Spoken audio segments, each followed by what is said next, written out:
बिस्मिल्लाहिर्रहमानिर्रहीम। अस्सलाम वालेकुम। आवाज़ आ रही है आप लोगों को?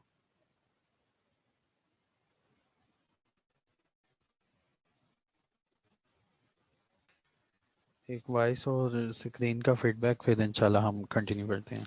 चलें, ठीक है, थैंक यू। बिस्मिल्लाहिर्रहमानिर्रहीम। मैंने आपको जो हमारी प्रीवियस सीरीज़ थी, और मैंने आपको बताया कि हमारा कंपनी लॉ को पढ़ने का मकसद क्या है। हमने एक आर्टिफिशियल लीगल पर्सन है, इसको क्रिएट करना है। पिछले सीरीज में आपने देखा होगा हमने एक आर्टिफिशियल लीगल पर्सन को कैसे क्रिएट किया था, उसकी टाइप को देखते हुए मेमोरेंडम ऑफ एसोसिएशन को हमने यूज़ किया। उसके बाद आर्टिकल ऑफ एसोसिएशन में हमने ये लिखा कि ये जो आर्टिफिशियल लीगल पर्सन क्रिएट होगा ये अपनी पूरी जिंदगी कैसे गुजार देगा और मरेगा तो कैसे मरेगा। आर्टिकल वो एसोसिएशन का टॉपिक कंप्लीट करने के बाद याद मैंने आप लोगों को वाइंडिंग अप पढ़ाया, उसमें वो जो आर्टिफिशियल पर्सन क्रिएट हुआ था फिर उसकी जो है वाइंडिंग अप करवाई। देयर आफ्टर मैंने आपको बताया कि याद करें जब हमारा ये सफ़र स्टार्ट हुआ था तो कैसे एक आर्टिफिशियल लीगल पर्सन अवाम से पैसा इकट्ठा करता है। तो उसके लिए कल भी मैंने एक डायग्राम जो थी आपके साथ एक इशू की शेयर की थी, और आज भी मैं अपनी कहानी वहीं से स्टार्ट करूंगा कि आर्टिफिशियल लीगल पर्सन जो है उसके बिहाफ पे एक प्रोस्पेक्टस लिखा जाता है। प्रोस्पेक्टस जो है वो आम आवाम में शेयर किया जाता है, फिर आम आवाम जो है वो प्रोस्पेक्टस को जब सब्सक्राइब करती है तो वो एप्लीकेशन फिल करती है। जब एक एप्लीकेशन फिल करती है अवाम, तो लॉ ने कहा वो एप्लीकेशन इरेवोकेबल है, उसके अगेंस्ट अगर आपने कोई पैसा जमा करवा दिया तो कल कला को आप शोर नहीं मचाएंगे कि पैसा वापस करें। हाँ, फिर सोल डिसीजन मेकिंग चली जाती है कंपनीज के जो डायरेक्टर होते हैं उनके पास कि किन एप्लीकेशन को सिलेक्ट करना है और किन एप्लीकेशन को रिजेक्ट करना है। तो हमने जो सीरीज स्टार्ट की है उसमें हम देखेंगे के शेयर्स के बारे में पढ़ेंगे, और उसके बाद हम पढ़ेंगे कि ये जो शेयर्स होते हैं क्या ये ट्रांसफ़र हो सकते हैं। फिर हम ये पढ़ेंगे कि लेट्स सपोज हमें शेयर हमने परचेज किए, तो जब कंपनी ने हमारी एप्लीकेशन एक्सेप्ट कर ली तो कंपनी शेयर सर्टिफिकेट इशू करती है हर शेयर होल्डर को। तो हम अपने लेक्चर्स में ये देखेंगे कि शेयर सर्टिफिकेट का मतलब क्या होता है, और कल कला को अगर वो शेयर सर्टिफिकेट मुझसे गुम गया या वो डिस्ट्रॉय हो गया किसी वजह से तो हम अपनी ओनरशिप कैसे क्लेम कर सकते हैं। तो हम ये भी देखेंगे कि जो शेयर सर्टिफिकेट है वो ट्रांसफ़र हो सकता है। और आज मैं आपको एक नई इंफॉर्मेशन दूंगा कि तुम लोगों ने ये दुनिया जब ज्वाइन की थी कंपनी लॉ की, तो हमने एक कंसेप्ट सीखा था, और आइंदा से पहले भी आप ये कंसेप्ट जानते हैं कि प्राइवेट कंपनी के जो शेयर्स हैं वो ट्रांसफ़र नहीं होते। लेकिन आज मैं आपको एक अच्छे वे से बता दूंगा कि प्राइवेट कंपनी की डेफिनेशन क्या है और उस डेफिनेशन का मकसद क्या है और इसके शेयर्स कैसे ट्रांसफर होते हैं। तो ये आज हमारा जो टॉपिक होने वाला है वो मैंने आपको समराइज करके बताया, ये हमने कल पढ़ लिया था। और मैंने कहा था कि ये आप लोग ना खुद पढ़ लेना कि जो रिटर्न होगी अलॉटमेंट के ऊपर वो आप लोग रजिस्ट्रार के साथ फाइल करेंगे। आज हमारा टॉपिक है शेयर कैपिटल और उसकी nature. Number of shares, numbering of shares.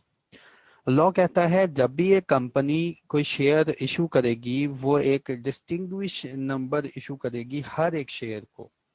हर एक शेयर के अगेंस्ट कोई ना कोई नंबर चल रहा होगा। वो कहते हैं जी जो भी आप नंबर रखें फिर उसको कंसेक्यूटिव टर्म्स में बाकी शेयर्स को आप नंबरिंग दें। तो सेक्शन नंबर 60 में कंपनी लॉ ने हमें बताया कि हर शेयर जो है वो डिस्टिंग्विश आपने करना है और उसको किसी नंबर से आपने डिस्टिंग्विश करना है।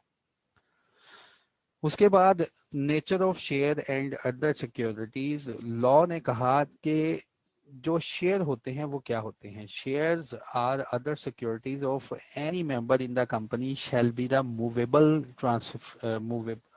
Property transferable in manner provided by the articles of the company.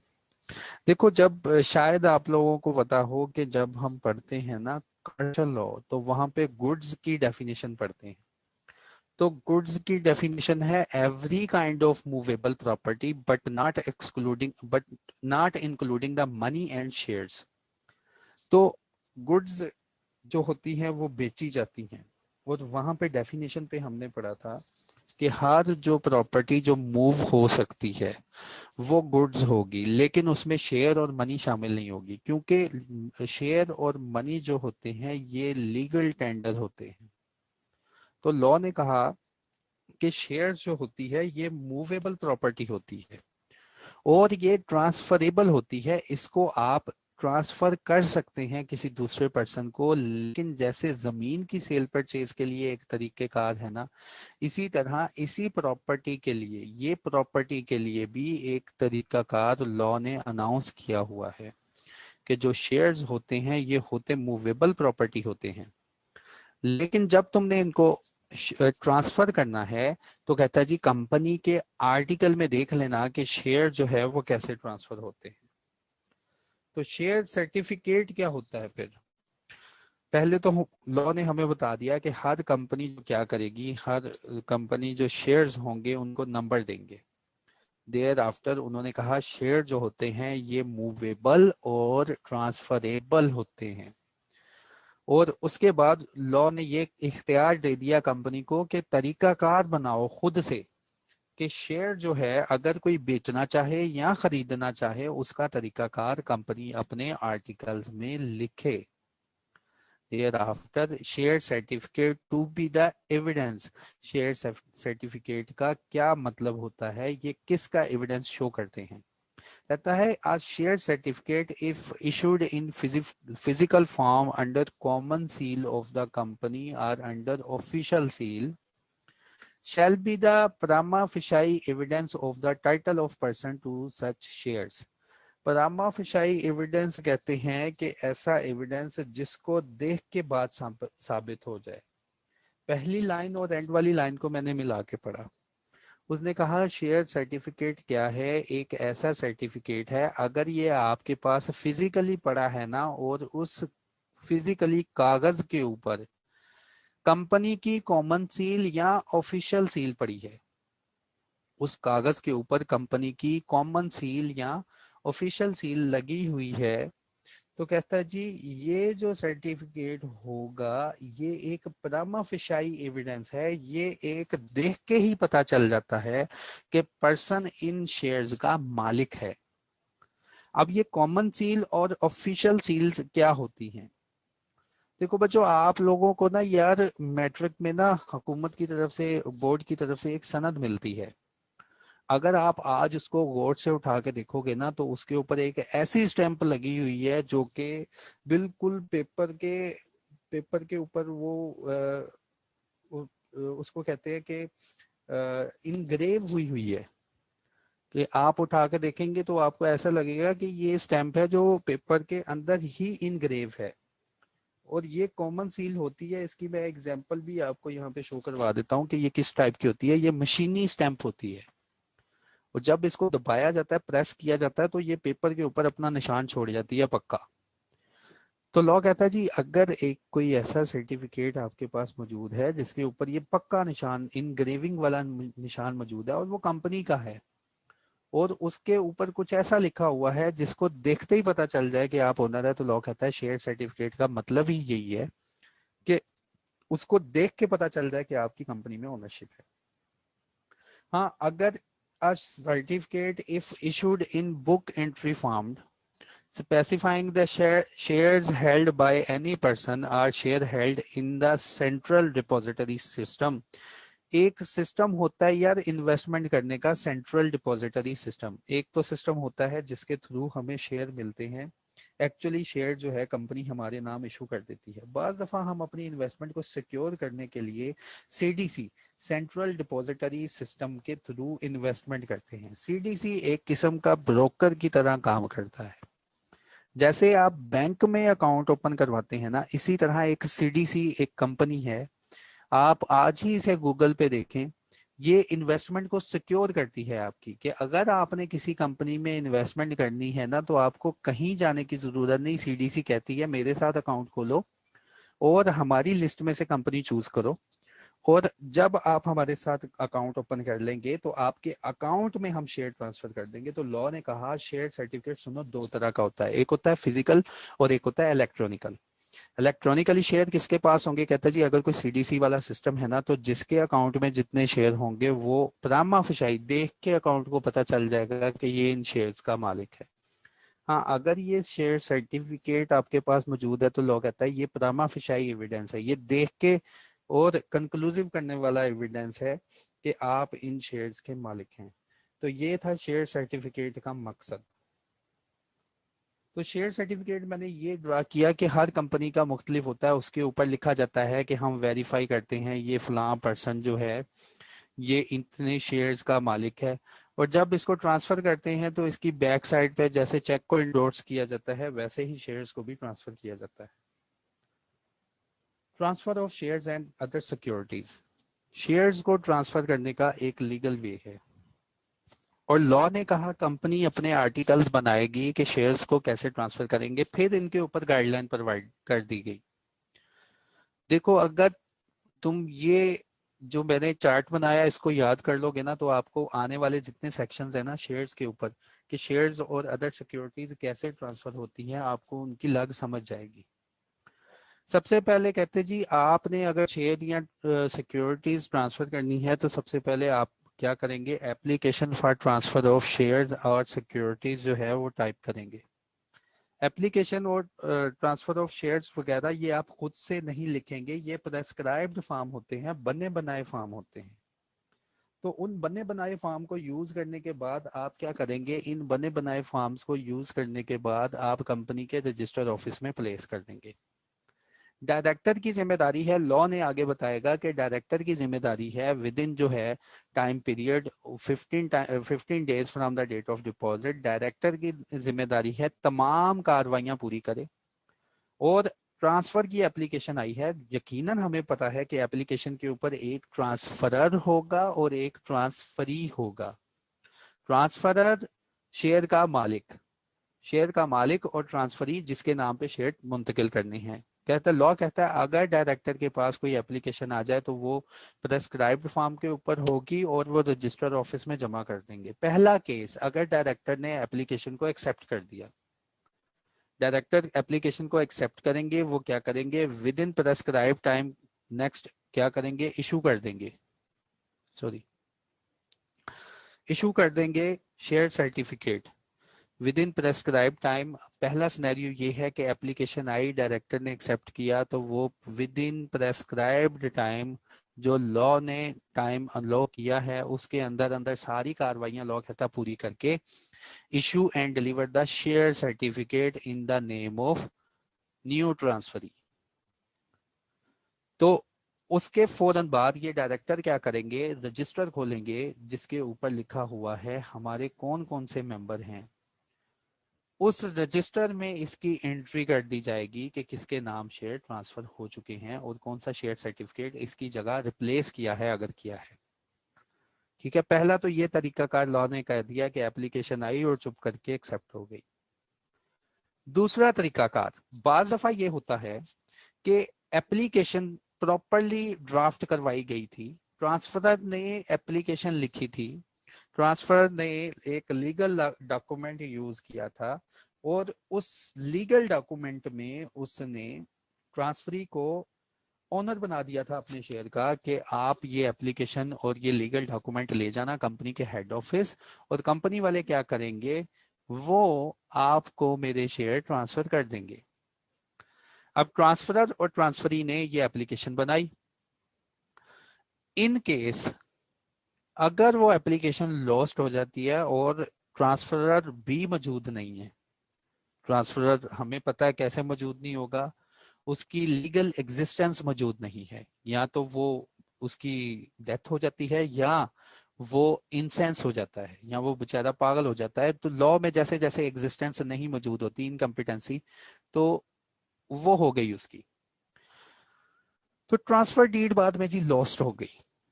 एक ट्रांसफर डीड एग्जीक्यूट हुई थी, लीगली एग्जीक्यूट हुई थी जिसके ऊपर ट्रांसफरर के भी सिग्नेचर हैं और ट्रांसफरी के भी सिग्नेचर हैं। बाद में वो डीड क्या हुई, लॉस्ट हो गई, खराब हो गई, धुल गई या डिस्ट्रॉय हो गई, कुछ मसला हो गया।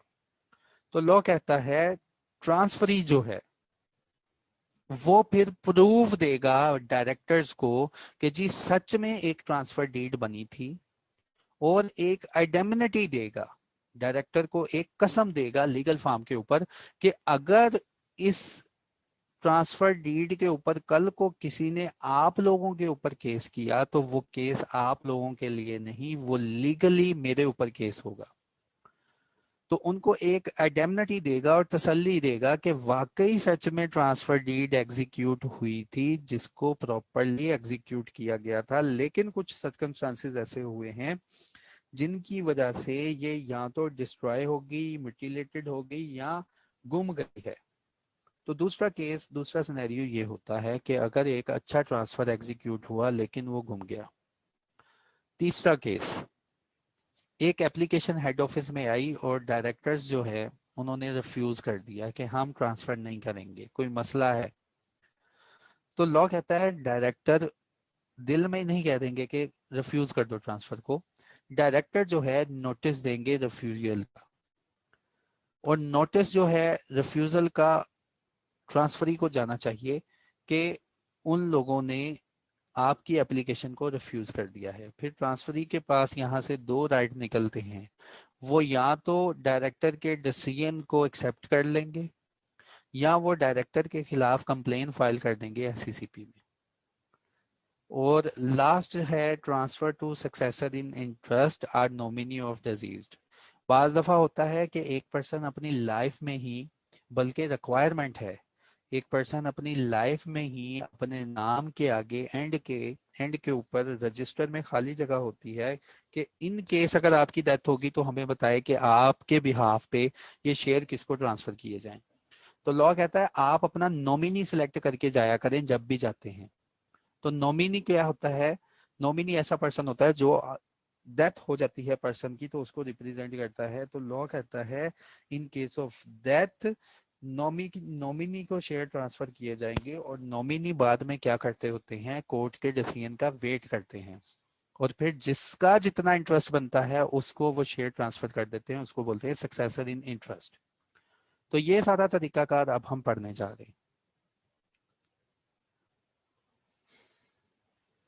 Transfer of shares and other securities, ये शेयर्स के ऊपर भी अप्लाई होगा, और ये हमें पता है डिबेंचर्स और अदर सिक्योरिटीज, जो भी सिक्योरिटीज हैं जिनके ऊपर सर्टिफिकेट वगैरह बनते हैं उनके लिए भी अप्लाई होगा। An application for registration of transfer of shares and other transferable security may be made to the company either by the transferor or by the transferee।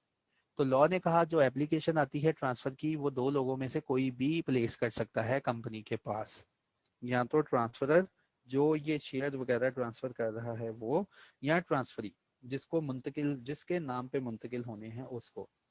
तो लॉ कहता है एप्लीकेशन खुद घर बैठ के नहीं लिख लेनी, application must be along with the proper instrument of transfer. Application जो है वो एक प्रॉपर इंस्ट्रूमेंट ऑफ ट्रांसफर और ये कंपनी के पास मौजूद होगा। Duly stamped and executed. Duly stamped का मतलब कि जितने वैल्यू के शेयर्स हैं ना उतने वैल्यू का स्टैम्प पेपर कचहरियों में से बनवा लेना है। Duly stamped and executed by the transferor and the transferee. ठीक है, तो पहली लॉ की रिक्वायरमेंट पूरी होगी क्योंकि यार शेयर एक लीगल प्रॉपर्टी है। तो जब भी ये ट्रांसफर होती है तो तुम लोगों ने देखा होगा जैसे जमीन ट्रांसफर होती है ना वैसे ये ट्रांसफर होते हैं, इनके लिए भी शेयर सर्टिफिकेट के लिए भी हमें स्टैम्प पेपर लगाना पड़ेगा। तो लॉ ने कहा पहले तो एप्लीकेशन वो डाउनलोड करनी है जो कि शेयर को ट्रांसफर करने के लिए होती है, फिर ये ड्यूली स्टैम्प्ड जो भी रजामंदी है वो स्टैम्प पेपर के ऊपर हो, और इस स्टैम्प पेपर को एग्जीक्यूट करें ट्रांसफर और ट्रांसफरी। उसके बाद कंपनी को कह दिया गया कंपनी तुम क्या करोगी, within 15 days after the application complete the process and ensure, और ये पक्की बात इंश्योर कर लेना, ensure the delivery of certificate to the transferee at his registered address. Application में लिखा होगा ना कि मैं इस वक्त इस मौजूदगी में इस पर्सन को जिसका एड्रेस ये है, फलाना है, इसकी वल्दियत ये है, अपने शेयर्स इतने वैल्यू के एवज या वैसे ही खुशी में इसको ट्रांसफ़र कर रहा हूँ। एंड उसके बाद कहते हैं जी and enter in its register of member the name of transferee. तो भाई ये एक लीगल वे है कि ये जो प्रॉपर्टी है ना शेयर्स की, ये ट्रांसफ़र हो सकती है एक पर्सन से दूसरे पर्सन पे। अगर एक पर्सन वो चाहता है मेरी ज़िंदगी में ये वाले मेरे शेयर्स मुंतकिल हो जाएं इस पर्सन को, तो लॉ ने बताया कि ये एप्लीकेशन जो पहले से सब्सक्राइब है उसको फिल करेगा, उसके बाद एक स्टैम्प पेपर बनवाएगा जो उसी की मालियत का होगा जितने की प्रॉपर्टी होगी। इसके बाद ये क्या करेंगे, ये एप्लीकेशन प्लेस कर देंगे कंपनी को। कंपनी क्या करेगी, अगर ये सारा प्रोसेस कंप्लीट है, हाँ कोई मिसिंग इंफॉर्मेशन ना हो, सारी इंफॉर्मेशन कंप्लीट हो, तो लॉ कहता है कंपनी क्या करेगी 15 दिनों के अंदर ये सारी चीजें कंप्लीट करने के बाद रजिस्टर करेंगी इस ट्रांसफरी को अपनी बुक्स ऑफ अकाउंट में और इसको सर्टिफिकेट, न्यू सर्टिफिकेट इशू कर देंगी ओनरशिप का। तो लॉ ने कहा अगर शेयर्स जो हैं वो सीडीसी के थ्रू ट्रांसफर हुए हैं, मींस टू से इसका सीडीसी में अकाउंट था, इसने अपने सीडीसी को अलाउ किया कि मैं अपने शेयर्स जो है बेचना चाहता हूं। देयर आफ्टर ये शेयर इसने सीडीसी के थ्रू परचेज किए हैं दूसरे पर्सन ने, तो लॉ कहता है अगर सीडीसी से रिक्वेस्ट आ जाए, और सीडीसी में स्टाम्प पेपर नहीं लगता, तो कहता है अगर सीडीसी से रिक्वेस्ट आ जाए कंपनी को कि ऑनर चेंज करना है, तो company within 10 days from the date of application क्या करेगी, ट्रांसफरी के नाम शेयर रजिस्टर कर देगी और ट्रांसफर कर देगी। तो ये था transfer of shares and other securities. Transfer deed lost, destroyed या म्यूटिलेटेड, ये देखो तीनों पिक्स मैं आपके सामने लेके आया हूं। डिस्ट्रॉयड का मतलब होता है कि उसको या तो चूहे खा गए या वो ऐसे जल गई या उसके साथ कुछ हो गया। म्यूटिलेटेड का मतलब होता है ट्रांसफर डीड ऐसी शक्ल में है जिस तरह ऐसे लगता है कि कोई आदमी इसको छीन के भागा है। ट्रांसफर डीड म्यूटिलेटेड है, डिस्ट्रॉयड है या लॉस्ट है। ट्रांसफर डीड बनी थी लेकिन आप रख के उसको गुम गए हैं या कहीं गिर गई है। तो लॉ ने कहा इन दैट केस आपको क्या करना पड़ेगा, किस तरह ट्रांसफरी को अपने नाम शेयर ट्रांसफर करने पड़ेंगे। एक वे तो ये है दोबारा बन जाए, एक वे तो ये है ट्रांसफर डीड दोबारा बन जाए, लेकिन दोबारा कैसे बनाए इन केस अगर ट्रांसफरर जो है वो मौजूद ही नहीं है। ट्रांसफर डीड एक बनी थी लेकिन उसके बाद ट्रांसफरर वो गायब हो गया, तो ट्रांसफर डीड हम कैसे बनाएं। तो लॉ ने कहा ये रिक्वायरमेंट सुनो, where a transfer deed before its lodgement, कहता है जब एक ट्रांसफर डीड बनी थी लेकिन तुमने कंपनी को ट्रांसफर करने से पहले क्या हुआ, लॉस्ट हो गई, डिस्ट्रॉयड हो गई या म्यूटिलेटेड है। द कंपनी में, यहाँ कंपनी के ऊपर डिसीजन दे दिया, कंपनी में registered the transfer of shares or other securities, company को इख्तियार है कि वो रजिस्टर कर सकती है शेयर्स या अदर सिक्योरिटीज को, लेकिन इसका एक तरीकेकार होगा। लॉ ने कहा on an application made by the transferee, transferee सबसे पहले क्या करे, कंपनी को एप्लीकेशन प्लेस करे। और एप्लीकेशन याद रखना हमेशा जब भी लॉ में एप्लीकेशन करनी है तो खुद से लिखने नहीं बैठ जाना बाखिदमत जनाब कंपनी साहब। तो ये सारी एप्लीकेशन यार सेक्रेटेरियल प्रैक्टिसेस में उन्होंने पहले से ड्राफ्ट की होती हैं और मौजूद होती हैं। जब एक आर्टिफिशियल लीगल पर्सन अपने आर्टिकल बनवाता है तो उसके आर्टिकल्स में सारी पॉसिबिलिटीज मौजूद होती हैं कि अगर ये हो जाए तो ये फॉर्म, ये हो जाए तो ये फॉर्म। तो उन्होंने कहा ट्रांसफर डीड लॉस्ट डिस्ट्रॉयड तो म्यूटिलेटेड है, तो कंपनी के पास इख्तियार है कि वो रजिस्टर कर सकती है ट्रांसफर को अगर ट्रांसफरी जिसके नाम शेयर मुंतकिल होने थे वो क्या करे, एक एप्लीकेशन करे, और उस एप्लीकेशन के साथ the application must bearing the stamp required by the instrument of transfer, और उस एप्लीकेशन के साथ उतनी मालियत का लाजमी स्टैम्प पेपर लगवा दे जितने का लगना है। एंड ट्रांसफरी, और ट्रांसफरी प्रूव करे और ट्रांसफरी रिप्रेजेंटेशन दे किसको, and the transferee must prove to the satisfaction of the board, board को सेटिस्फाई करे कि that the transfer deed duly executed, कि ट्रांसफर डीड एक ड्यूली सच में बनी थी, हैज बीन लॉस्ट, डिस्ट्रॉयड और म्यूटिलेटेड। वो बोर्ड ऑफ डायरेक्टर्स को तसल्ली दिलाए फिर कि ट्रांसफर डीड सच में, अल्लाह की कसम खाता हूं, बनी थी, डिस्ट्रॉय होगी और म्यूटिलेटेड होगी। फिर कंपनी को कह दिया कि तुम जब ये काम करने लगोगी कंपनी, तो क्या करना, before registering such transfer of shares और अदर सिक्योरिटी, कंपनी क्या करेगी, कंपनी में डिमांड सच आइडेमिनिटी एज इट में थिंक फिट। कंपनी ने कहा, लॉ ने कहा, अगर इस केस में कंपनी ने ट्रांसफर रजिस्टर करना है तो आप ऐसे बंदे से ना एक आइडेमनिटी बॉन्ड साइन करवा लें। आइडेमनिटी बॉन्ड क्या होगा, लॉफुल एक एग्रीमेंट होगा कि कल को अगर किसी ने हमारे ऊपर केस कर दिया ना कि ये ट्रांसफर इलीगल है, तो उसके जितने लीगल कंसिक्वेंसेस होंगे तुम देखोगे, हम नहीं देखेंगे। तो लॉ कहता है इन केस में आप क्या कर सकते हैं, ट्रांसफर जो है उसको रजिस्टर कर सकते हैं। ठीक है, तो ये केस हो गया, पहला केस मैंने करवा दिया, ट्रांसफर डीड अच्छी भली बनी, तो लॉ ने कहा 15 दिन का टाइम है, कंपनी रजिस्टर करो ट्रांसफर। उसके बाद लॉ ने कहा अगर transfer deed loss, destroyed, mutilated है तो आपको बोर्ड ऑफ डायरेक्टर्स को तसल्ली देनी होगी और वो सारी कार्रवाइयां खुद ही करनी पड़ेंगी। एप्लीकेशन, उसके रिलेटेड जो स्टैम्प पेपर है वो, और उसके बाद जो है इंडेमनिटी बॉन्ड जो है वो आपको देना पड़ेगा।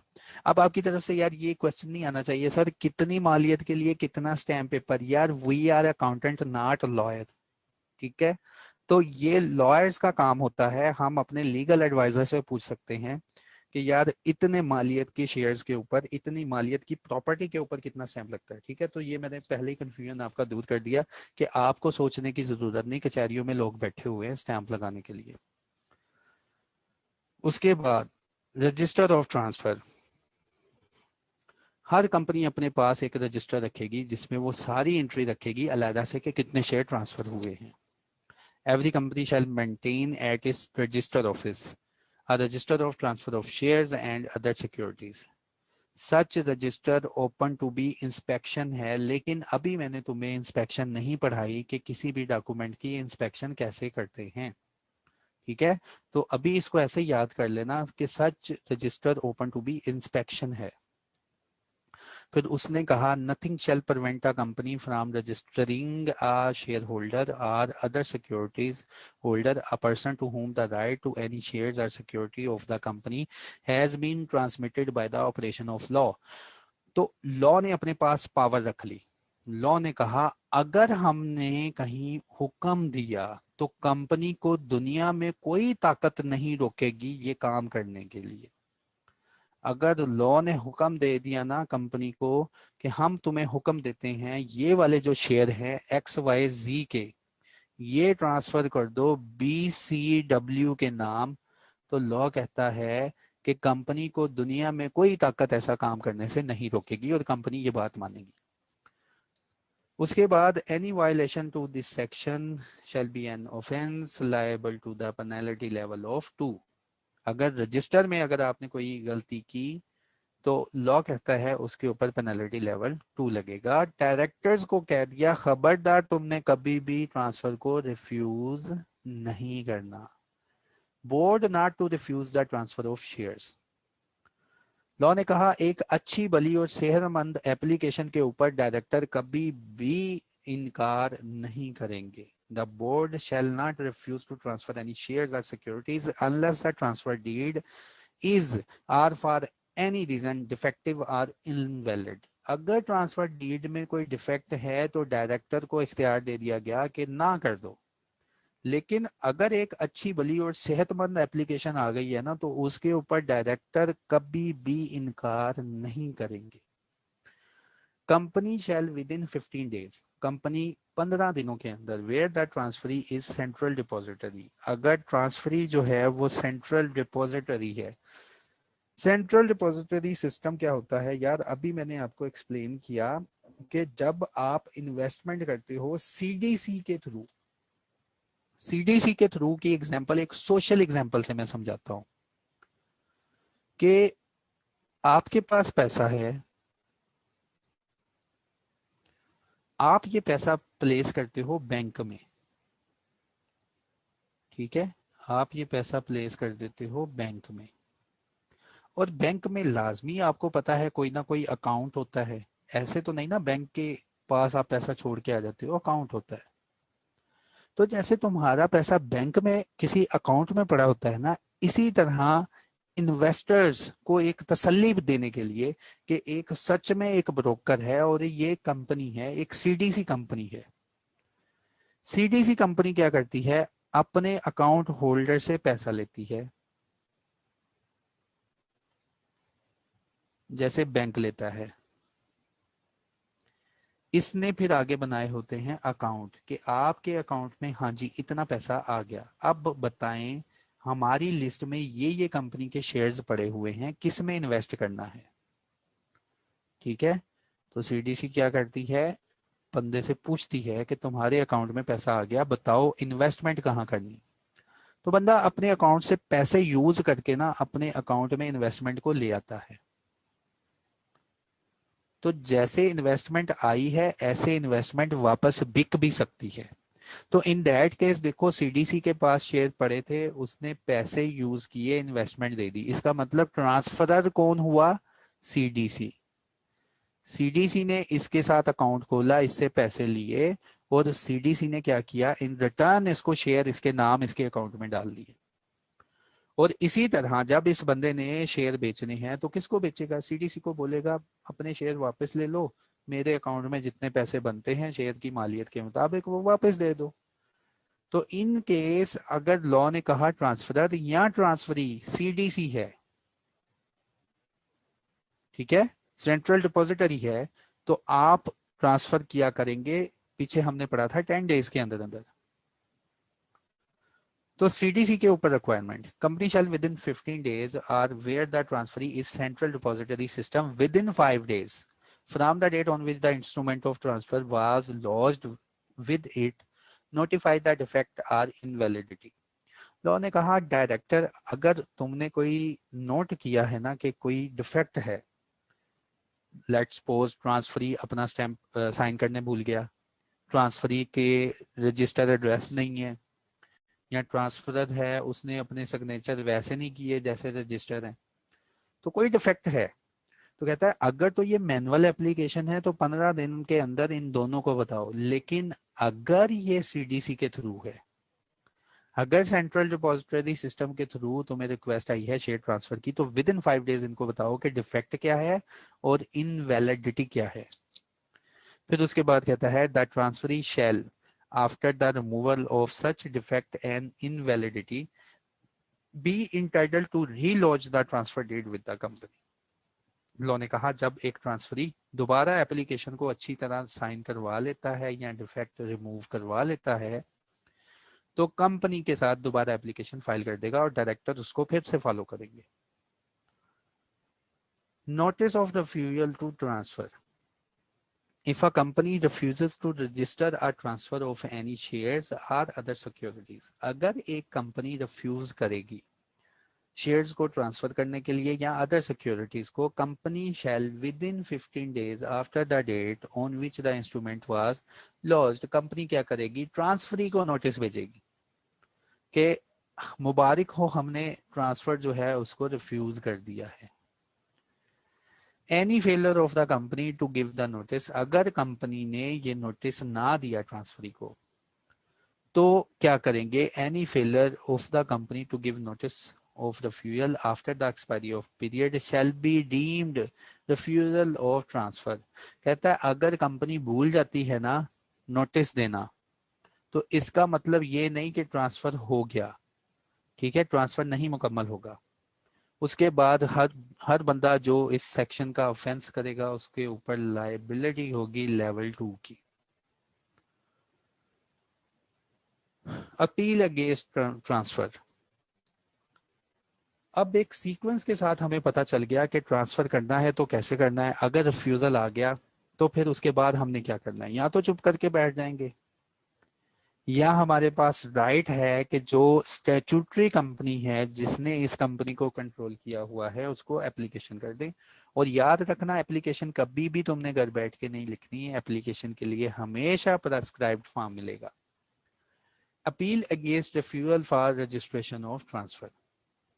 The transferor or the transferee, share मुंतकिल करने वाला या जिसके नाम पे शेयर मुंतकिल होने हैं।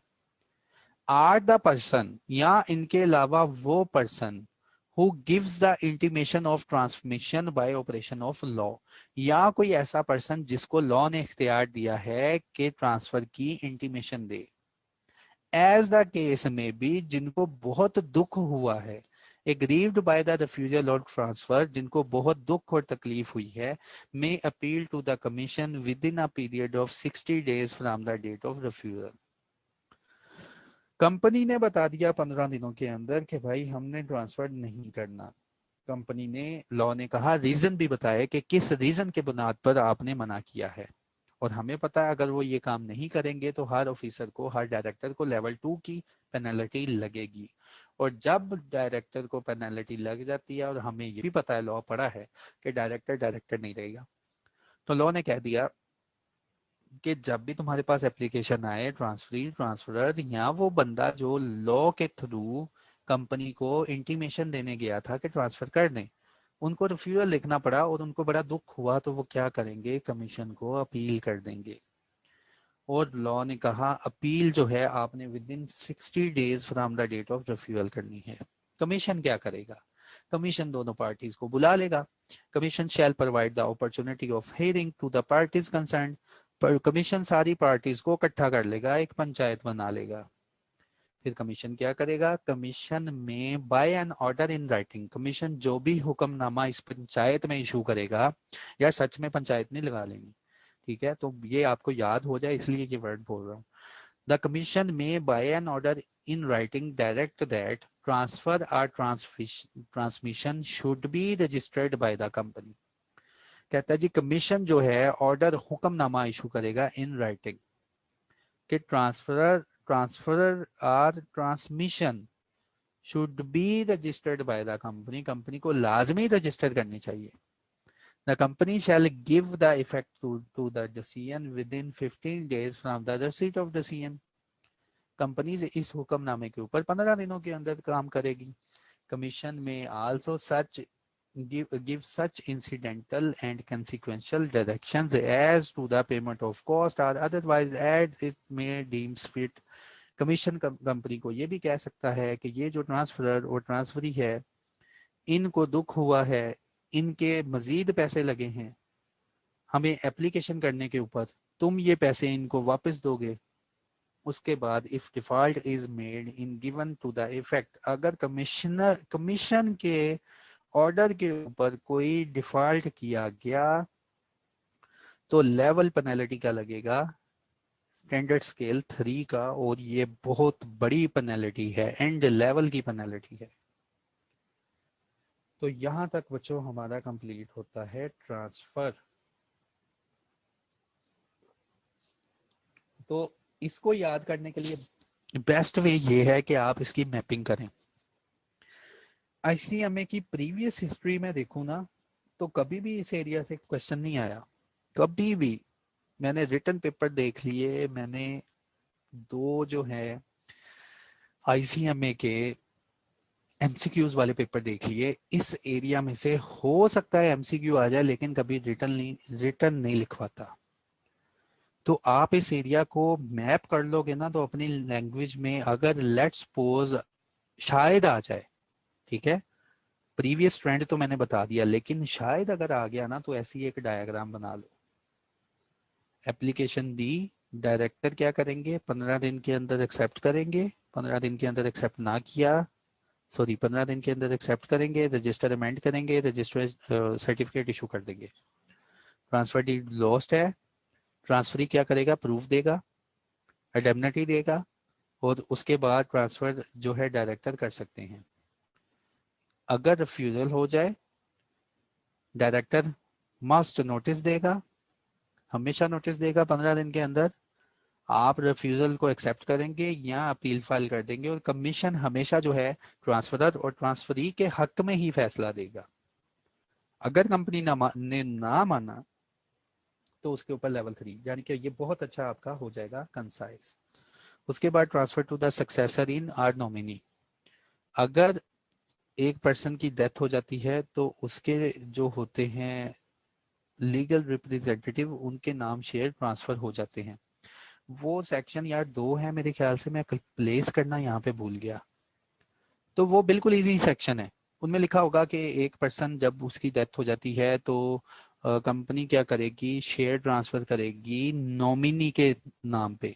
नॉमिनी और सक्सेसर इन इंटरेस्ट में फर्क है, ठीक है। तो जो जब मैं तुम्हें ग्रुप में शेयर करूंगा ना मटेरियल, तो उसमें मैं ये सेक्शन 2 है दोनों प्लेस कर दूंगा, छोटे से सेक्शन है। तो उसमें भी लिखा हुआ है कि जब एक पर्सन की डेथ होती है तो उसके शेयर्स जो होते हैं उसके नॉमिनी के नाम ट्रांसफर हो जाते हैं, ठीक है। तो उसके बाद उस उन सेक्शन में ये भी पढ़ोगे कि किसी नॉमिनी को अपने शेयर्स में किसी को नॉमिनेट करना। लॉ ने ये भी कह दिया आप नॉमिनी हमेशा अपना भाई, अपना फादर, अपनी बेगम या अपना रिश्तेदार जो करीबी है उसी को नॉमिनी करेंगे। लॉ ने ये भी बता दिया है। तो वो बहुत अच्छा सेक्शन है यार, पढ़ोगे तुम्हें समझ आ जाएगी। तो जब एक पर्सन का डेथ होगा तो लॉ कहता है शेयर ट्रांसफर होंगे नॉमिनी को, और नॉमिनी जो है इसलिए ट्रांसफर करते हैं कि बिजनेस जो है स्मूथ लाइन चलता रहे।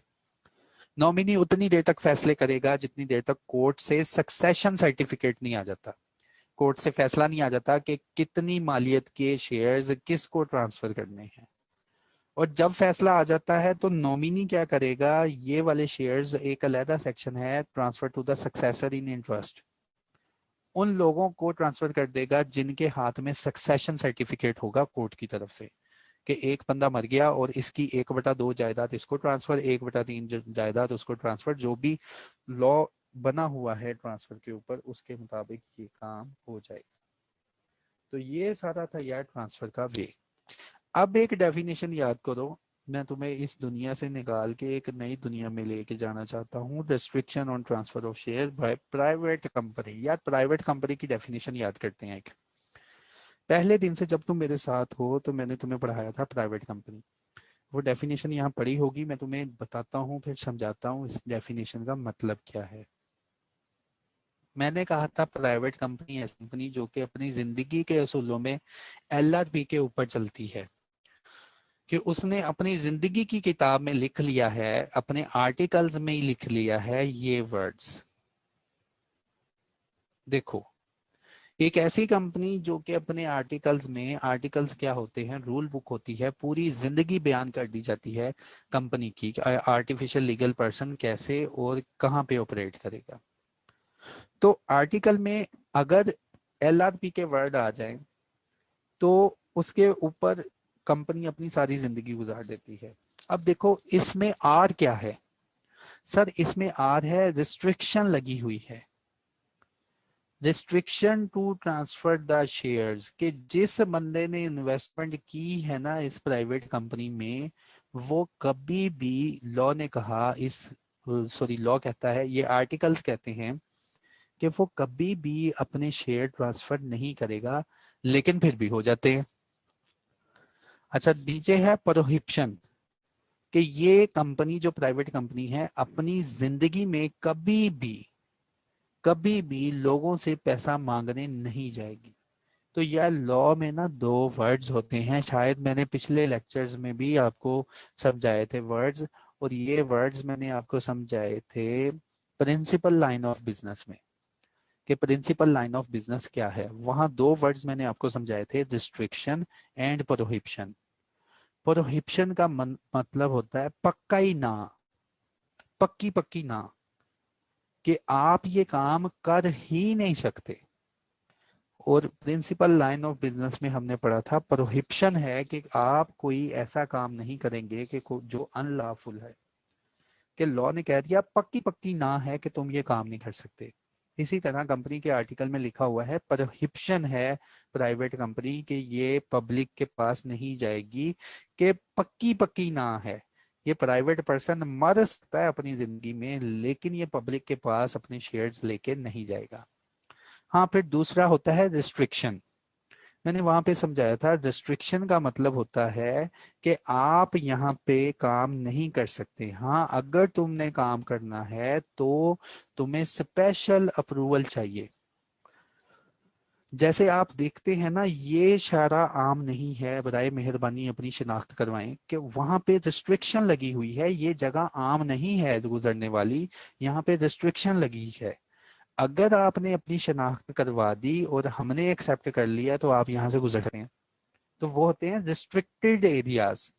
और कुछ ऐसे होते हैं प्रोहिबिटेड एरियाज के, जो कुछ भी मर्जी हो जाए तुमने इस लाइन के पार नहीं जाना। तो हमने जब भी प्राइवेट कंपनी की डेफिनेशन पढ़ी थी, हमारे दिमाग में फिक्स हो गया था कि यार ऐसी कंपनी जिसके मेंबर जो होंगे ना, शेयर कभी भी ट्रांसफर नहीं करेंगे, तो सुन लो कर सकते हैं, लेकिन इजाजतनामे के साथ। रिस्ट्रिक्शन है, इसलिए इसको कह दिया रिस्ट्रिक्शन। अगर यहाँ पे होता ना प्रोहिबिशन, तो ये पक्की ना थी कि कर ही नहीं सकते। रिस्ट्रिक्शन का मतलब होता है कि कर सकते हैं लेकिन इजाजत है। अब मैंने तुम्हें समझा दिया कि प्राइवेट कंपनी की डेफिनेशन होती क्या है।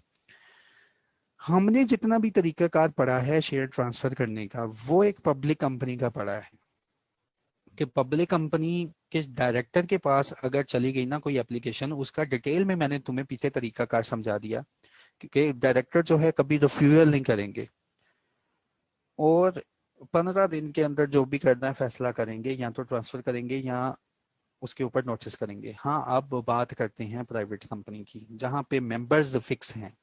मेंबर की तादाद 2 से 50 के दरमियान रहेगी, और ये मेंबर वही हैं जिन्होंने ऑलरेडी डिसाइड किया हुआ था कि हमने कंपनी बनानी है, और वही उसमें आ गए और उनकी ही इन्वेस्टमेंट लगी हुई। Restriction on transfer of shares by the members of the private company, ये रिस्ट्रिक्शन है, ये प्रोहिबिशन नहीं, याद रखना। शेयर ट्रांसफर हो सकते हैं लेकिन एक लीगल वे है। Restriction on transfer of share by the member of the private company, section number 76. A member of the private company desirous of selling any shares held by him shall intimate to the board of its intention through notice. Law ने कहा, जो एक member होगा ना private company का, वो क्या करेगा, अगर अपने शेयर्स बेचना चाहता है, वो क्या करे, डायरेक्टर्स जो हैं प्राइवेट कंपनी के, उनको अपनी इंटेंशन, और यार याद रखना, जब भी इंटेंशन बतानी है खुद से नहीं लिखना, फॉर्म बने बनाए मिलते हैं, उस फॉर्म के ऊपर अपनी इंटेंशन शो करवाएगा। On receipt of such notice, जब ये नोटिस मिल जाएगा बोर्ड को, बोर्ड क्या करेंगे, board shall within a period of 10 days offer those shares for sale to the members in proportion to the existing shares already held. Let's suppose, एक example बनाते हैं फिर तुमको समझ आएगी। ये एक प्राइवेट कंपनी है,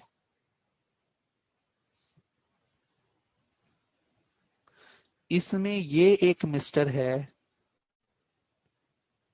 इसके 5,000 शेयर्स हैं। ये एक मिस्टर है, इसके 10,000 शेयर्स हैं। ये एक मिस्टर है, इसके 2,000 शेयर्स हैं। और ये भी एक मिस्टर है, इसके जरा बाल भी बना लेते हैं, ठीक है। ये एक मिस्टर है, इसके 3,000 शेयर्स हैं। तो ये मिस्टर जाना चाहता है कि प्राइवेट कंपनी इशू हुई थी, बनी थी, तो मैंने सब्सक्राइब कर लिया, अब मेरा दिल है कि मैं इस काम से अपनी जान छड़ाऊं। तो ये क्या करेगा, इस कंपनी के बीओडीज, और लाजमी बात है अगर ये 4 लोग हैं, प्राइवेट कंपनी है, तो इन्हीं में से कोई डायरेक्टर होगा ना, तो ये पर्सन प्रेस्क्राइब्ड फॉर्म के ऊपर ना इस कंपनी के रजिस्टर ऑफिस में डायरेक्टर के एक नाम एक नोटिस फेंक देगा कि मैं अपनी इन्वेस्टमेंट जो है ना 5,000 की, ये बेचना चाहता हूँ, फैसला कर लें आप लोग। लॉ कहता है डायरेक्टर्स क्या करेंगे, बाय डिफॉल्ट लॉ कहता है, मेरी सुनते हो तो मैं ये फैसला करता हूँ कि ये जो तीनों पर्सन है ना, ये 5,000 के लिए लड़ेंगे नहीं। तीनों पर्सन का 5,000 में शेयर कितना होगा, अगर ये ए है, अगर ये बी है, अगर ये सी है, तो लॉ कहता है ये जो 5,000 ये जो डी ऑफर कर रहा है ना, इसको कितना कितना सब्सक्राइब कर सकते हैं, कितना कितना छीन सकते हैं इससे। लॉ कहता है in the proportion of investment, कि जो इनकी इन्वेस्टमेंट है ना उसकी प्रपोर्शन से इनका हक बनता है इस 5,000 में। इसका मतलब ये 5,000 ए बी और सी में कैसे तकसीम होगा, 1, B, 2 और सी जो है ना 3, 1, 2, 3 की रेशो से तकसीम कर लो 5,000 को। अब बेस तो बनानी आती है ना यार, अकाउंटिंग के स्टूडेंट हो, मैंने कैसे 1, 2, 3 बना ली, ये 10,000 था तो कॉमन फिगर उड़ा के और रेशो बना ली मैंने। तो लोग कहता है यार जितनी इनकी इन्वेस्टमेंट है ना उस हिसाब से फिर ये 5,000 को क्लेम करेंगे।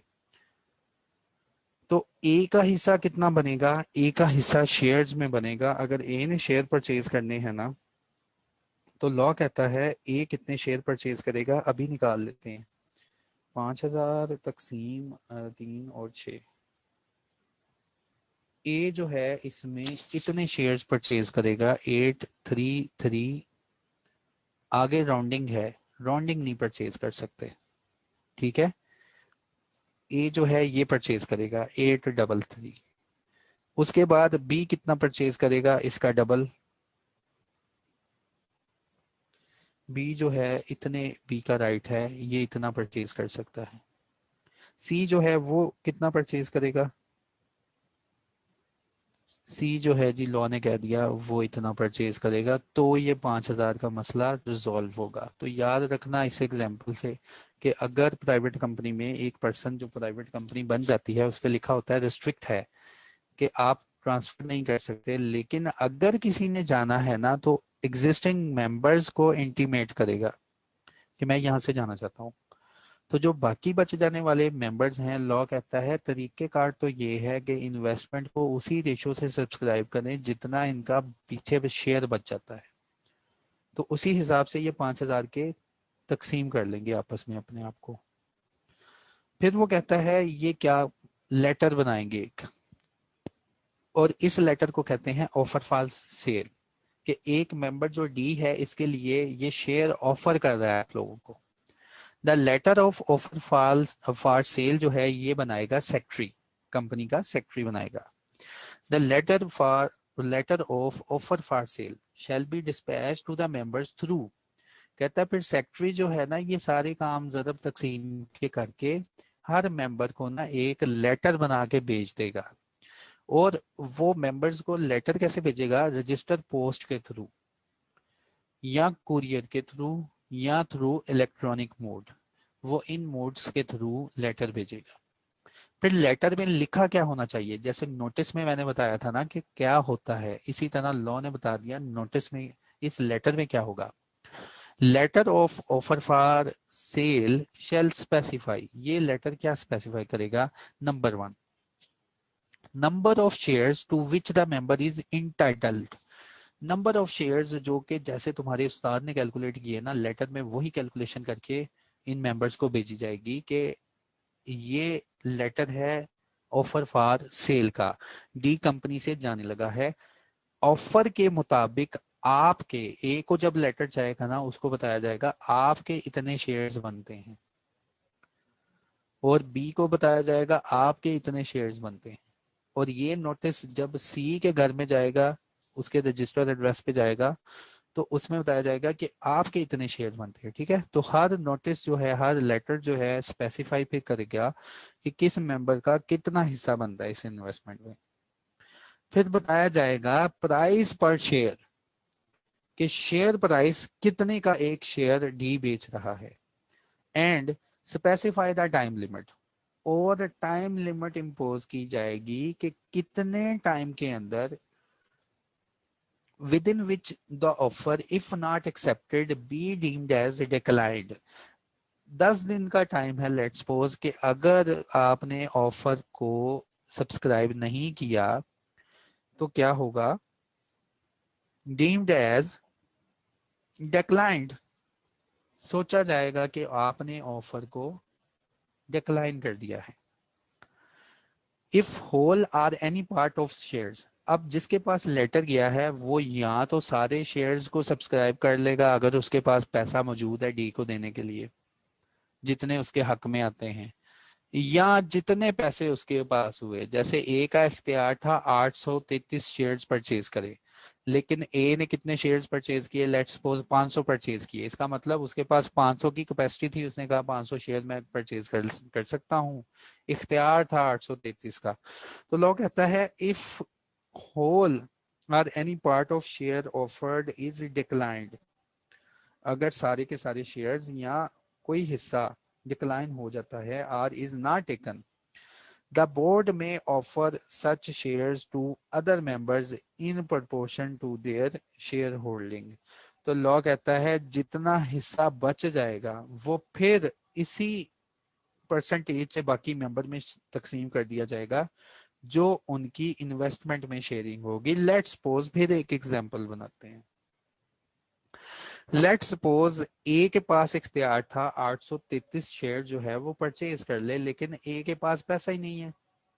ए कहता है मैं 233 शेयर जो है वो मैं किसी तरह परचेज कर सकता हूं, तो उसने 233 833 में से 233 शेयर परचेज कर लिए।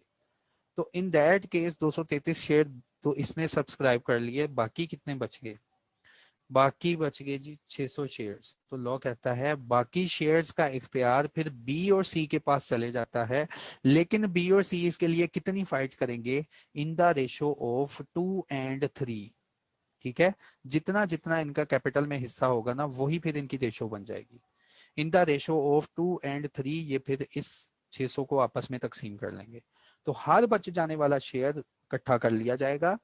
तो उसको कैसे, उसके लिए फाइट की जाएगी in the ratio of investment, कि जितनी आपकी कंपनी में इन्वेस्टमेंट है उस हिसाब से आप चीजों को इन्वेस्ट करेंगे। फिर if all the members declined, अगर सारे के सारे डी ने इनको इशू किए, ऑफर लेटर सेक्रेटरी ने बना के इनको दिया, इन तीनों मेंबर्स ने डिक्लाइन कर दिया कि ऑलरेडी हमारे पास जितना पैसा था लगा दिया, अब डी को कहां से दें। if all the members decline to accept the offer or if any shares are left over, अगर सारे के सारे शेयर डिक्लाइन हो गए या कुछ शेयर बच गए, नहीं इन्होंने लिए, the share may be sold to any other person as determined by the member who initiated the offer। फिर लॉ कहता है सुनो, फिर डी क्या करेगा, इन लोगों ने जितने भी शेयर रखने हुए रख लें, लेकिन रखने कैसे हैं, लॉ कहता है अपनी अपनी इन्वेस्टमेंट के मुताबिक। अगर सारे शेयर्स ना ये रखें या कोई शेयर ऐसा बच जाए जो ये ना सब्सक्राइब करे, तो डी को लॉ ने इख्तियार दे दिया अपनी मर्जी से अपनी किसी मर्जी के बंदे को ये शेयर्स ऑफर कर देना, ये बेच देना। डी के पास फिर इख्तियार होगा कि वो मिस्टर एम को शेयर बेच सकता है। ठीक है, उसके बाद mechanism to determine the price of share shall be such, share price को डिटरमिन करने का मैकेनिज्म वो होगा एज में बी स्पेसिफाइड, जो कि स्पेसिफाई कर दिया जाएगा। तो ये इनको इख्तियार दे दिया गया कि अपने आर्टिकल में ना स्पेसिफाई कर देना कि शेयर प्राइस कैसे डिटरमिन किया करनी है जब भी एक शेयर मेंबर ने आना है या जाना है। The member selling shares to any other person shall ensure that, जो मेंबर शेयर बेचेगा ना किसी दूसरे पर्सन को, वो ये इंश्योर करेगा कि कंपनी, प्राइवेट कंपनी की मैक्सिमम लिमिट होती है 50 नंबर, तो वो ये इंश्योर कर ले कि अपने 5000 शेयर जो हैं जब ये बेचेगा तो इतने नंबर ऑफ पर्सन को ना बेच दे कि कंपनी, प्राइवेट कंपनी की लिमिट है 50 मेंबर्स, के 50 मेंबर से ऊपर की ये बात ना चली जाए। तो डी जब भी किसी पर्सन को बेचेगा, एक से ज्यादा पर्सन को भी शेयर बेच सकता है, लेकिन लॉ ने कहा ख्याल रख ले 50 की लिमिट है प्राइवेट कंपनी की। फिर उन्होंने कहा प्राइवेट कंपनी में transfer or sale its share in accordance with its article of association. उसने उसने बाद में कहा कि प्राइवेट कंपनी जो है ना अपने शेयर्स को ट्रांसफर कर सकती है कि अगर उसने अपने आर्टिकल ऑफ एसोसिएशन में ये कुछ लिखा हुआ, and the agreement between the share holder, और जो इनका अग्रीमेंट हुआ, लॉ ने कहा शेयर को कैसे तकसीम करना है सुन लो, मैंने बता दिया, ठीक है, लॉ ने बता दिया। लेकिन अगर कंपनी के आर्टिकल में कोई और चीज लिखी हुई है, या अगर इनके दरमियान कोई और अग्रीमेंट था, तो लॉ कहता है 2017 का एक्ट जब आया था ना, तो उससे पहले पहले हमें बता दो, फिर तुम उस अग्रीमेंट को फॉलो कर सकोगे। अगर ऐसा अग्रीमेंट हुआ तो आप with in 90 days of the commencement of companies act इनको बताएंगे, ठीक है। तो यार ये आ गया नीचे, transfer to successor in interest, ये यहाँ पे मैंने पेस्ट किया हुआ है, तो ये मैंने ऊपर इसकी कहानी बता दी।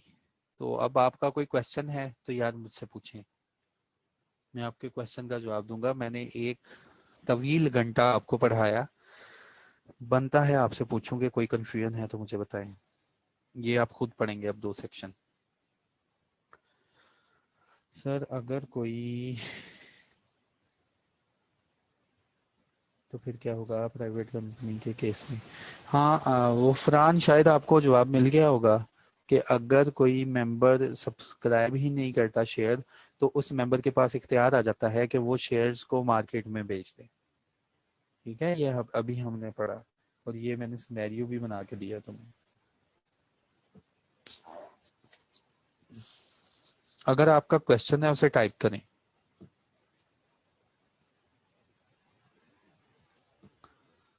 क्वेश्चन टाइप करें, आपकी अंडरस्टैंडिंग क्लियर होगी। यहाँ अजान हो रही है, 2-3 मिनट जो है ना मैं माइक ऑफ करता हूँ, बाकी आप टाइप करें क्वेश्चन।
जी अच्छा, तो सर हमारा सिलेबस कब तक कवर होगा यार? तसल्ली रखे, जो मुझे अवेलेबल आवर्स अलाउड है ना हेड ऑफिस से, उसके अंदर अंदर, और मैं कोशिश करूंगा पहले सिलेबस कवर हो जाए, क्योंकि कंपनीज एक्ट का तो एक बहुत लंबा चौड़ा हिस्सा मैं आपको पढ़ा चुका हूँ, और लिमिटेड ही कुछ एरिया बच गया है इसमें, जैसे लेट्स सपोज वो एरिया बच गया उसका मॉर्गेज का, और रजिस्टर ऑफिस का, और उसके बाद रिकॉर्ड्स का। होपफुली अगले हफ्ते जो है ना, मैं कोशिश करूंगा हमारा कंपनीज एक्ट जो है ना ये कंप्लीट हो जाए, और हम कंपनीज एक्ट से बाहर निकल जाएं, ठीक है। डिस्कशन ग्रुप में मटेरियल फाइंड करना डिफिकल्ट होता है, थैंक यू। तो इंशाल्लाह उसमें भी कर देंगे। तो और किसी का क्वेश्चन है तो पूछो, नहीं तो मैं ये फिर पढ़ता हूँ सक्सेसर इन इंटरेस्ट, या ये जो है आगे जो हमारा सिलेबस है उसको पढ़ देता हूँ। ठीक है, successor in interest. Successor in interest का मैंने आपको बताया कि वो बंदा होता है जिसके पास कोर्ट का एक फैसला होता है कि इन केस ऑफ डेथ इस पर्सन को पैसे ट्रांसफर करने हैं। इस बंदे को कहते हैं successor in interest. Share or other securities of deceased member shall be transferred on application duly supported by the succession certificate। जब एक डिजीज मेंबर होता है तो उसके जो शेयर्स होते हैं, उसके शेयर्स को ट्रांसफर करना है एप्लीकेशन के थ्रू, और एप्लीकेशन के साथ सक्सेशन का सर्टिफिकेट लॉ कहता है लाजमी लगा होना चाहिए, जो कि एक लॉफुल अवार्ड होता है सक्सेशन का। तो लॉ कहता है कि अगर आपको सक्सेशन सर्टिफिकेट है तो आप सॉरी लॉ कहता है अगर आपके पास सक्सेशन सर्टिफिकेट है तो आप कंपनी को अप्लाई करें एप्लीकेशन और उसके साथ एक सक्सेशन सर्टिफिकेट लगा दें। Transfer to nominee or deceased member, subscriber to the memorandum, उन्होंने कहा जब एक सब्सक्राइबर जो है मेमोरेंडम का अपना नाम लिखता है, subscriber to the memorandum shall nominate a person. हमें पता है कि मेमोरेंडम को कौन सब्सक्राइब करता है, जो कंपनी बनाता है या बाद में आने वाला मेंबर होता है, तो सब्सक्राइबर में लॉफुली उसका नाम एंटर कर दिया जाता है। तो subscriber to the memorandum shall nominate a person who is in event of death act as a trustee. तो लॉ ने कहा जितने भी सब्सक्राइबर हैं उनके ऊपर रिक्वायरमेंट है कि जब उनकी डेथ हो जाती है तो वो उन्होंने पहले से एक पर्सन को नॉमिनेट किया होता है जो उनकी डेथ के ऊपर क्या काम करेगा, एज अ ट्रस्टी काम करेगा और हेल्प करेगा to facilitate the transfer of shares to the legal heirs of the death subject to the succession. और वो शेयर कैसे ट्रांसफर करेगा, सक्सेशन सर्टिफिकेट को देखते हुए। To determine under the Islamic law of inheritance, कहते हैं शेयर को जब ट्रांसफर करना है ना तो सक्सेशन सर्टिफिकेट ही इस्लामिक लॉ के मुताबिक बना होगा।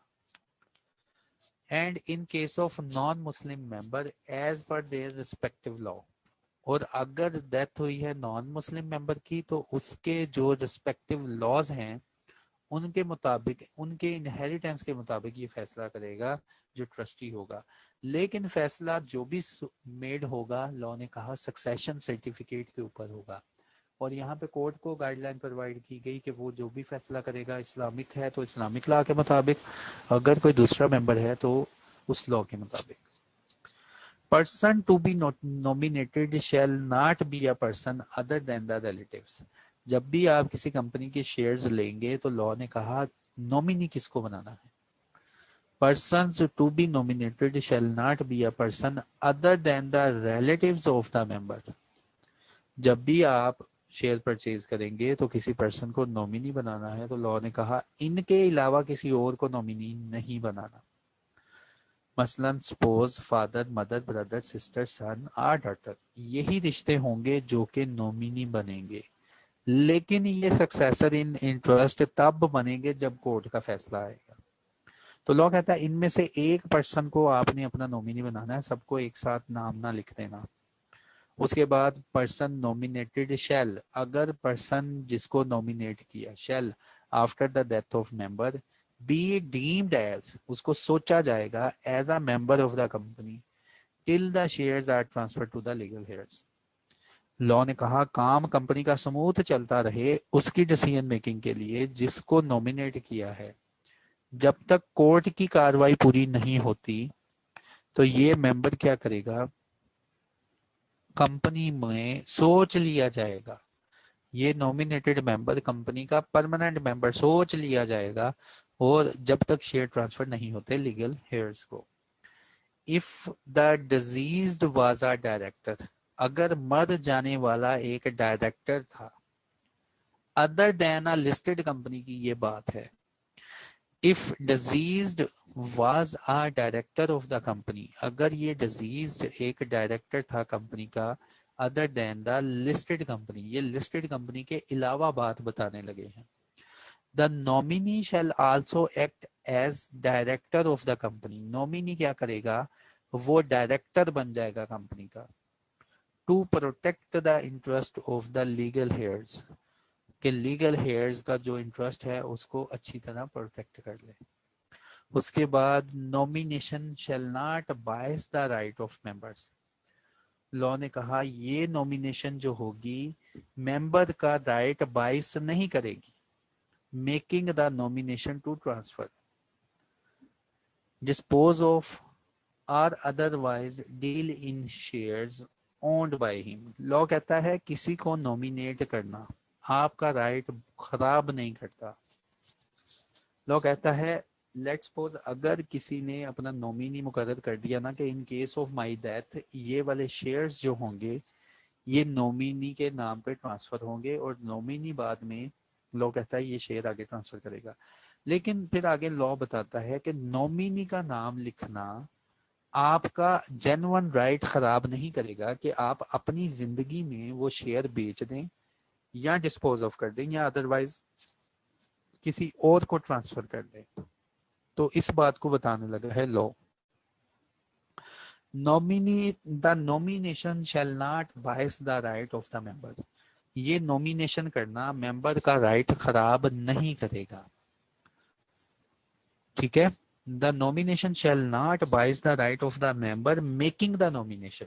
उस मेंबर का इख्तियार बायस नहीं करेगा जो मेकिंग द नॉमिनेशन कर रहा है to transfer dispose of or otherwise deal in share.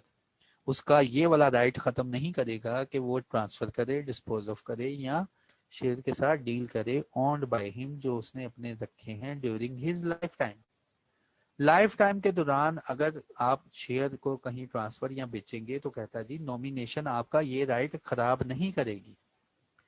And shall have effect. और ये नॉमिनेशन कब इफेक्ट होती है और ये नॉमिनेशन कब काम आती है। Shall have effect in respect of shares और उस वक्त काम आती है owned by the said member on the day of his death. और नॉमिनेशन लॉ ने कहा डेथ पे काम आती है। लॉ ने स्पेसिफिकली कर दिया कि यार अगर किसी को तुमने नॉमिनेशन दी ना कि इन केस ऑफ योर डेथ के नॉमिनी कौन होगा तो लॉ कहता है किसी को नॉमिनेट करना इसका मतलब ये नहीं कि आपका राइट ही चला गया कि आप बाद में इन शेयर्स को ना तो बेच सकते हैं ना ट्रांसफर कर सकते हैं। लॉ कहता है हरगिज नहीं। आप शेयर को बेचेंगे भी ट्रांसफर भी करेंगे। हाँ नॉमिनेशन इफेक्टिव होगी। नॉमिनेशन तब पक्की हो जाएगी काम आ जाएगी कि अगर मेंबर की डेथ होगी तो नॉमिनेशन के नाम ये सारी चीजें ट्रांसफर होंगी।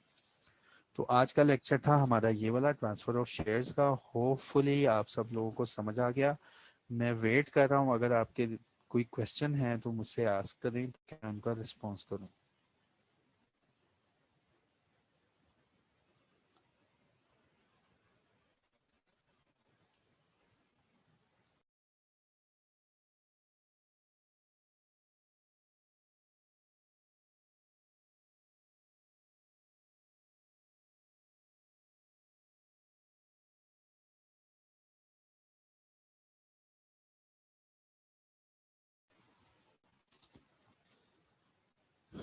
होपफुली किसी का कोई क्वेश्चन नहीं है। तो इसके अलावा अगर आपका कोई क्वेश्चन हुआ तो आप ग्रुप में से पूछ लीजिएगा। हाँ आ गया क्वेश्चन। चलें ठीक है भाई। Thank you. अल्लाह हाफिज़। इंशाल्लाह नेक्स्ट वीकेंड में मैं कोशिश करूँगा कि हम कंपनी लॉ से बाहर निकल जाएं। कंपनी लॉ को इंशाल्लाह कंप्लीट करने की कोशिश करूँगा। अल्लाह हाफिज़।